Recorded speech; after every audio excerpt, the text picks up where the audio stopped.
and raise that. And then have two big bodies, the mental and the emotional. And then eventually, as we go into the fifth dimension, we will also raise the inspirational body, or become more aware of the inspirational body. But it would help us to work on the heart body or the emotional body, not to put down the mental. It's fine. Not to put down the mind. It's fine. Again, the mind is not what is the problem. What is the real problem is we are thinking thoughts that are not ours. That's where the problem is. I like this table. Why do I like this table? Do I like it because I really like it, or do I like it because my mother also likes it? And I want to like what my mother likes because I would like my mother's approval, because I want my mother's love. This is what is the problem. We stay in a job and we say it's a career and I love it. Are you sure you love it? Or does it sound good to everybody else that you want love from them? This is where we need to try and fix the mind. I didn't say it right, actually. This is what we need to try and fix. Are our thoughts ours, or are they others? We look at children and we pretend we're smiling and we like them. Most people in this world hate children. They're annoying, first of all. They're needy. They take up too much space, too many resources. So don't tell me you like children. There's a very small percentage of the population that has come here to experience parenthood. Those people actually do love children because they have programmed their body and they have chosen the right body type for children. Those ones, yes. But in countries like Greece especially, when you see a mother and child walking and then another woman will walk by and smile at the child and then look at the mother. Do you approve of me? I'm smiling at your child. That's just the need for approval. It's fake. And now because the veil is coming down, it is now so clear to see that it's fake and that you're faking it. Now that is where we can tune the mind a little bit, to be honest with what we like and with what our thoughts are, and not pretend and not play the game of political correctness, that it's not good to hate people. Why not? Just express. If you hate, that's fine. It doesn't mean you have to go kill someone. However, bottling it up all the time, one day it's just going to blow up, and then you probably will kill someone. Also, we don't kill people by killing their bodies. We can kill their soul without even touching their body. When you reject someone, you're automatically killing them. And we do this every single day of our life. So let's not play the, oh, I'm so nice, I've never killed anyone, I've never stolen anything from anyone. It's a lie. Be yourself. If you don't like something, don't like it. You don't have to tell other people. And of course, we need to remember the phrase, your freedom stops when it limits the freedom of others. So you're not going to go and limit the freedom of someone you don't like. Actually, if you don't like someone and you go and limit their freedom, you're giving them more power. You're giving them your power as well, and then you become powerless. So there's no need to like everybody. It's fake, it's not real, and we're going into an energy of real now. We need to, as black people say in America, keep it real. Just keep it real, because the rest is fake. It's just not real. It's polite, but polite is not real. There will be no such thing as polite in the next dimension. It will be real. Now, you won't be very rude because that gives your power away. Also, because you will like yourself in the next dimension, and because like attracts like, you kind of automatically like everybody, simply because you like yourself. Now, you don't like yourself and you don't like others as well.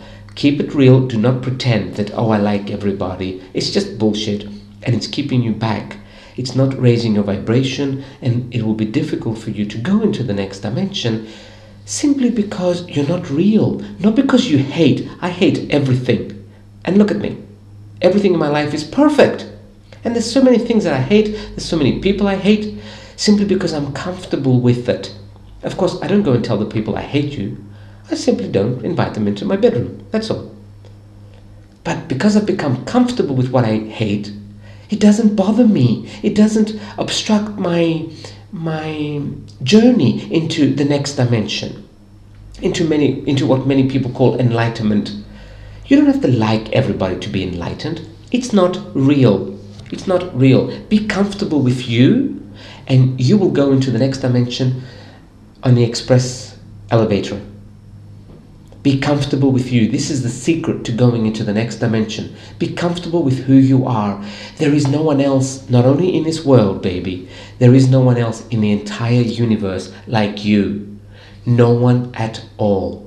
I remember I was working in a center in Istanbul, and it was a 2-story center, and I'm coming out of my office, and I noticed someone, a teacher from upstairs, was coming down again with her client. I had seen the teacher walk upstairs with her client 3 or 4 minutes earlier, and I'm thinking, how could this session finish so soon?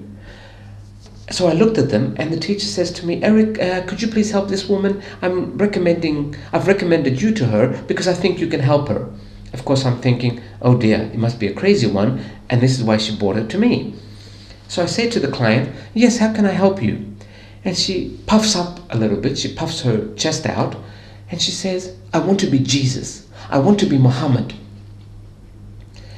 That moment, I get this message, clear as crystal. If you're going to be Jesus, who's going to be you? And I said it to her, and she takes a deep breath, and she says, yes, thank you. And she just walked out. She didn't say another word. She got it. She got that if she's going to be someone else, who is going to be her? There is no one else like her. See, there is no one else like you. No one else can express God the way you can express God. So be comfortable with who you are. Be comfortable with it and admit to yourself who you are. I always admit to myself, I hate children. What can I do? I hate them. I hate dogs. I hate cats. Now, I'm not walking the street, and when I see a woman walking her dog, I do not go up and say, I hate your dog. It doesn't bother me. But if she says to me, can I come to your house and bring my dog? At that moment, I will say, no, I hate dogs. At that moment, she will be limiting my freedom. So then, yes, then you can say it. Nobody comes to my house with children. I say, no, I hate children. So they don't come to my house with children. But I do not walk the streets looking at parents saying, I hate your children. They don't bother me. So let's get this straight. Let's not go to the extreme here and say, well, you can't hate children. They're so beautiful. They're not. Half of them are ugly motherfuckers. They're not so beautiful at all. But you keep telling your body that your children are beautiful because you were meant to have them. Or you keep telling your body that children in general are beautiful. You're trying to convince your body. You were not meant to have children. You did not come here to have children. You have come here to express another part of Creator. And because you followed the system, because you followed the culture, because you followed the norm, because you needed attention, you're now trying to tell your body, children are beautiful. This is why we want them. No, baby. Admit to yourself why you really want children, and then move on with your life.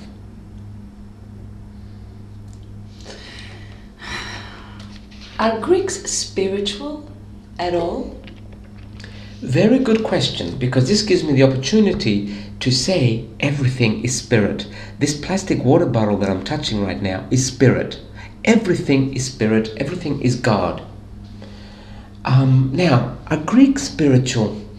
It's difficult because then I'll have to do the separation game. I would have to separate and say, well, what exactly is spirit? I've worked in so many countries and I've lived in so many countries, and I can't really say that one nationality is more spiritual than another. Of course, the Eastern cultures, like the Near East, not necessarily the Far East because I have not worked there, so I don't know, but the Near East, countries like Turkey, countries like Syria, Egypt, Morocco, those countries, they feel more spiritual simply because they are more in touch with spirit.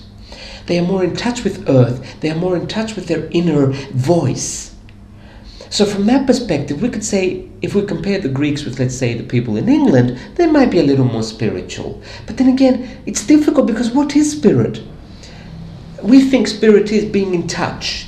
So if that is spirit, then we can say that the Eastern cultures are a little more in touch. Yes, I'm sure people in India and further east, I just haven't been there, I haven't worked there, so I couldn't tell you. So How it's about- difficult. I'm sorry, I couldn't really answer that question with a yes actually, or a no. I'm referring to the spiritual healing, to the absolute trust to the divine within. I don't think so, because half of the Greeks are sick. Right. So no, they couldn't be. If they really did trust the divine within, they would be a lot healthier, or not as many Greeks would have been ill. Half the Greeks are literally ill. No one in Greece dies from old age anymore. Everybody's dying from some sort of disease. And everybody in the street has something. You say hello to them, how are you? And they start with their illness. They'll mention their illness first. And illness for the Greeks is such a big part of their identity because it keeps them victims. So I don't think Greeks trust the divine within as some other cultures do. Again, it's not good or bad. It just is. So Spiritual yeah. healing and healing workshops like meditation, yoga that you referred earlier, Reiki, all these forms of healing techniques have started to come to Greece, and things are happening in a way. Should we trust them for the fifth dimension, or? I'll give you two answers. Yoga, Reiki, meditation are absolutely necessary on your path to the fifth dimension, because it will simply make it easier. It does not mean if you do not do yoga, you will not go to the fifth dimension. But if you do yoga, if you do Reiki, your path, if you do meditate, your path will be easier. That's all. It'll be smoother. So from that perspective, I'm saying they are absolutely necessary. However, every time we are bored with something, it's our body telling us, this is not for me anymore. Or, this is not for me today. We need to trust this. We do not go to yoga and say, I have to go to yoga because I want to go to the fifth dimension much easier. It doesn't work. If you do not want to go, it's your body telling you, this isn't me anymore. So yes, start yoga, start Reiki, but then because things move a lot faster these days than what they used to when we got into these things 10, 12 years ago. See, I did yoga for months and months and months. Someone now might just do it for 1 or 2 weeks and the body might get bored. It's simply because that's all they needed. So if your body gets bored with whatever it is you're doing, let it go. Do not think, oh no, this is spiritual, no, I have to do it. It doesn't work if you have to do it. It only works if you want to do it. Because when your body doesn't want it, it doesn't want it. It doesn't take it.